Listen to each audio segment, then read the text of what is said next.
Uy, thank you Kakahiya naman, hatid mo pa ako. Baka out of the way. Wala yun, ikaw pa. Kamusta ka na ba? Actually, kaka-resign ko lang.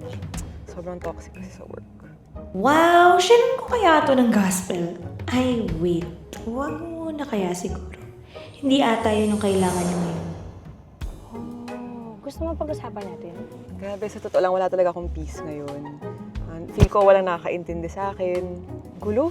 Okay, malungkot siya, kailangan niya ng peace, comfort, at listener.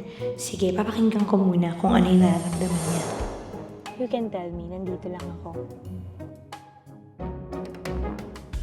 Okay, thank you Lord. Naintindihan ko na siya. So, paano ko po kayo ipapasok sa usapan namin? Thank you for sharing that with me. Alam ko sobrang hirap na. Okay lang ba na ipag-break kita ngayon?